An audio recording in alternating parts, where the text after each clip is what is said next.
बस इसी दिन के लिए इस आदमी ने 4-4 औलादे पैदा करवाई थी ताकि मैं सारी जिंदगी इनको रोटी बना बना कर खिलाती रहूं। आज अगर मेरी बेटी होती तो मेरे साथ लगकर रोटी तो बनवाती। 50 साल की बूढ़ी उम्र दराज शकुंतला देवी गर्मी में रसोई में रोटी बनाने में लगी पड़ी थी और तभी चारों बेटों में से मंझला बेटा मयंक आता है। कितनी अच्छी गर्मा गर्म रोटियों की खुशबू आ रही है। लगता है माँ अपनी रोटियां बना दी। बस बस, बाप के लाडले, ज्यादा माँ को मक्खन मत लगा। एक टाइम के लिए तुम बाप बेटों से चावल नहीं खाया जाता, तीनों टाइम रोटी ही चाहिए। बना दी है रोटी, ठूस लो जितनी मर्जी उतनी। अरे मेरी प्यारी माँ, तुम तो ऐसे गुस्सा कर रही हो जैसे कि हमने 100 रोटियां बनवा ली हो तुमसे। मुश्किल से 2-2 रोटी तो खाते हैं हम। ये बोलकर मयंक रोटियां लेकर टेबल पर चला जाता है। तभी पड़ोसन पद्मा हाथों में लड्डू का डिब्बा लेकर आती है। अरे शकुंतला, तू तो एकदम पसीनों में नहा गई है। आज कितनी रोटियां बनवा ली इन सब ने? अरे बस पूछो मत पद्मा, इस गर्मी के मौसम में रोटियां बनवा बनवा कर तो मेरी औलादों ने तो मुझको दुखी कर दिया है। अरे तभी तो बोलती हूँ तुझको घर में बहुएं ले आ। एक बार बहू आ जाएगी तो तुझे इतनी गर्मी में रोटी नहीं बनानी पड़ेगी, बल्कि बैठे बिठाए गरम गरम रोटी परोस कर देंगी बहुएं। मेरी जानकार में एक पंडित जी हैं, एकदम फटाफट से रिश्ता करवा देते हैं। अच्छा, फिर तो तू मेरे चारों बेटों के लिए बात चला। गुण मिल जाए तो चटमंगनी पट ब्याह करके ले आऊंगी। घर को संभालने वाली आ जाएगी तो मैं तो गंगा नहा लूंगी। पड़ोसन पद्मा पंडित जी से रिश्ता करवाने को कहती है। पंडित जी एक ही घर की 4 बहनों रचना, आरोही, प्रियंका और भारती का रिश्ता लेकर आते हैं। देखिए पंडित जी, मुझे अपने घर के लिए ऐसी कामकाजी बहुएं चाहिए जिनके आने के बाद टाइम से 2 रोटी खाने को मिल जाए, वो बस किचकिच करने वाली ना हो।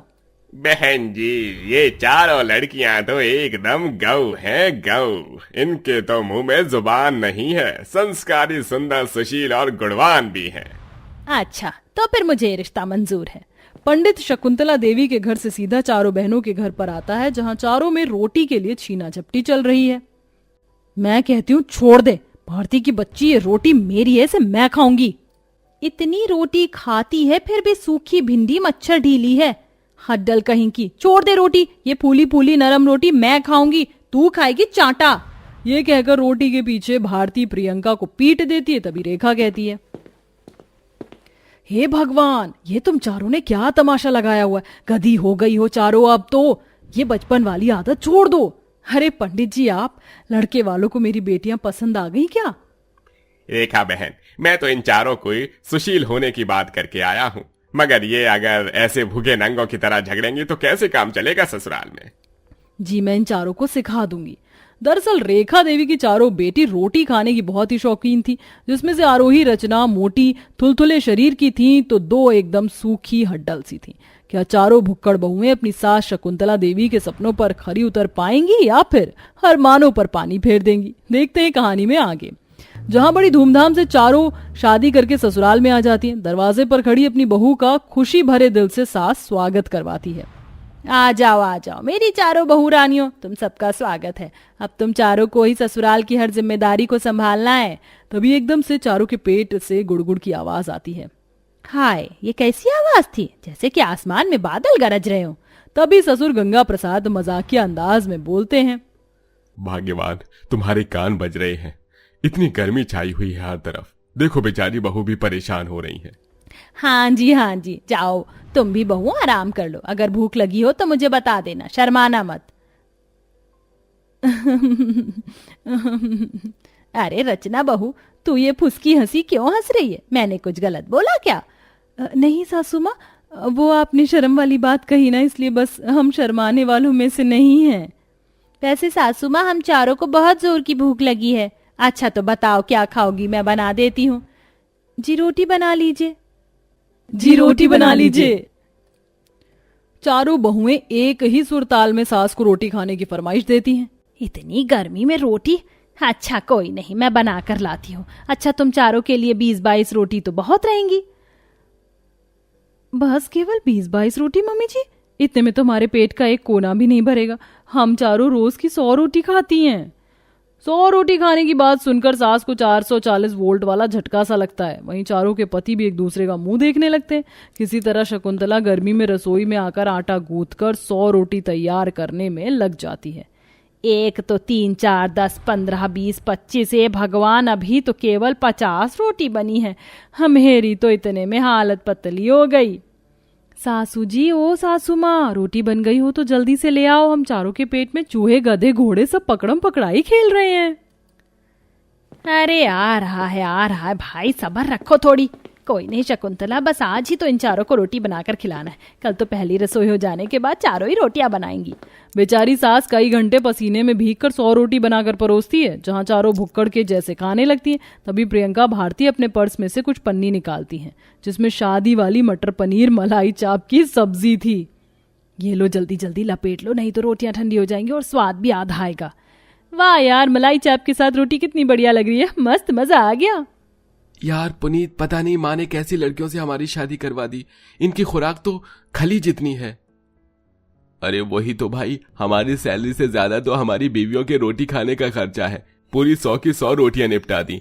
मुझको तो इन चारों की हालत देखकर लगता नहीं है कि ये माँ की सेवा पानी करेंगी। कहीं उल्टे माँ को रोज इन चारों को गर्मी में 100 रोटी बनाकर न खिलानी पड़े। 100 रोटी खाकर चारों बहू लंबी डकार मारती हैं और जाकर बिस्तर में घुलट जाती हैं। अगली सुबह चारों नहा धोकर तैयार होकर आती हैं, जहां सास चारों का किचन में रास्ता देख रही थी। अरे आ गई तुम चारों, चलो अब तुम चारों अपनी पहली रसोई कर लो और कुछ बढ़िया सा बनाना। लेकिन सासू माँ, हमको तो खाना बनाना आता ही नहीं। ये सुनकर सास को सदमा सा लग जाता है। क्या कहा तुम चारों को? खाना बनाना नहीं आता? अरे तो क्या बस दिन की 100 रोटी खानी आती है? जी माँ जी। ये सुनकर सास माथा पीट लेती है।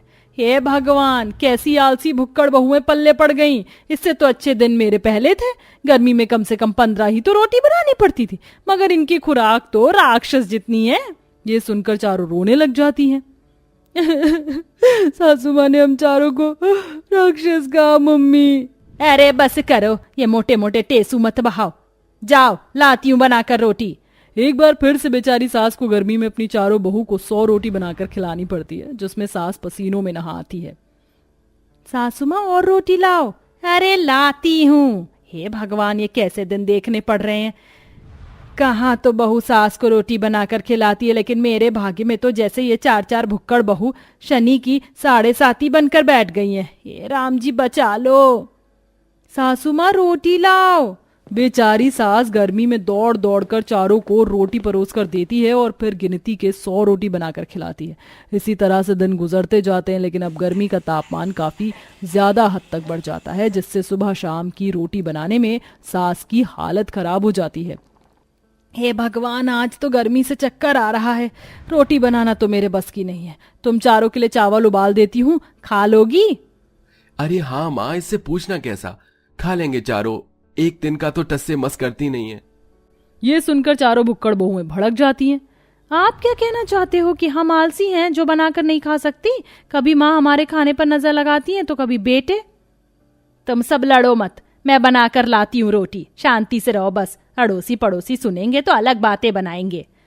किसी तरह से हिम्मत करते हुए सास रसोई में आकर गर्मी में फिर से रोटी बनाने लगती है, लेकिन गर्मी के चलते वो सीधे से खड़ी भी नहीं हो पाती और बेहोश हो जाती है। तभी गिरने की आवाज सुनकर सब भाग कर आते हैं। माँ, ओ माँ, उठो, क्या हो गया तुमको? मयंक, डॉक्टर को बुला। तुम चारों की वजह से आज हमारी माँ की ये हालत है। तुम चारों को शर्म नहीं आई? इतनी गर्मी में 100 रोटी बनवाने में अगर माँ को कुछ हुआ तो देख लेना। तभी डॉक्टर जांच करके बताते हैं। देखिए, इनको गर्मी लग गई थी, मैंने इंजेक्शन लगा दिया है, लेकिन जितना हो सके इन्हें गर्मी से दूर रखिएगा, क्योंकि उम्र ज्यादा है और ऐसे में बीपी की परेशानी बहुत ज्यादा होती है। इनको ठंडक में रखिए, वरना कुछ भी हो सकता है। ये सुनकर चारों भुक्कड़ बहुओं को बहुत पछतावा होता है और वह माफी मांगती है। हम चारों को माफ कर दीजिए माँ जी। बहू होने के नाते आपकी सेवा करना तो हमारा कर्तव्य था, मगर हमने गर्मी में आपको परेशान किया। कोई बात नहीं बहुओं, अब दिल छोटा मत करो, मैं ठीक हूँ। अब तुम चारों मुझे रोटी बनाकर खिला देना, ठीक है? ये सुनकर चारों बहुएं मुस्कुरा देती हैं और अपनी जरूरत से ज्यादा रोटी खाने की आदत को भी कम कर देती हैं। साथ में सारी जिम्मेदारी को खुद संभालने लगती हैं।